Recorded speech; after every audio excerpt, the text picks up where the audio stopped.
When we visited Alligator Alcatraz last week, the director of Florida's Division of Emergency Management promised attorneys would soon get access to their migrant clients. We should have our first set of on-site legal representation no later than Monday. 5 days later, I'm hearing from attorneys who still can't visit the facility in person. And I've got 3 clients there that have no criminal record whatsoever. Richard Huber told WPTV DHS agents disguised as day workers picked up his clients at a Lantana Wawa.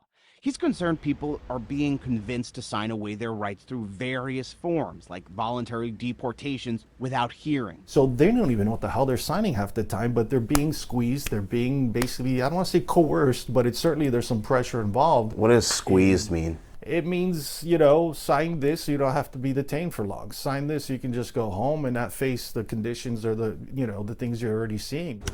Attorney Gina Farraga says she has been able to make virtual visits, but she hasn't received word about when she can visit in person. Sanctuary of the South is a nonprofit providing legal services to undocumented migrants. It told us it had 1 client at the state-run Alligator Alcatraz and 3 people who passed through the facility, but it has been unable to see any of them in person, even after traveling there on July 10th, July 16th, and Wednesday. A spokesperson for the nonprofit told us it did receive an email this week saying they would begin having access to their clients next week.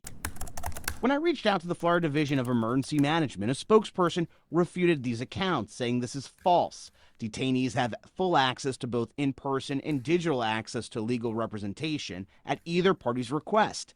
I followed up to ask when the in-person legal visit started, how many appointments have happened, and how many requests from lawyers they are working to coordinate. I'm still working to get answers to all of those questions. So the biggest problem is some of these people are illiterate, not just illiterate in terms of reading and writing. Whatever they can do is not in English. Ethan Stein, WPTV News.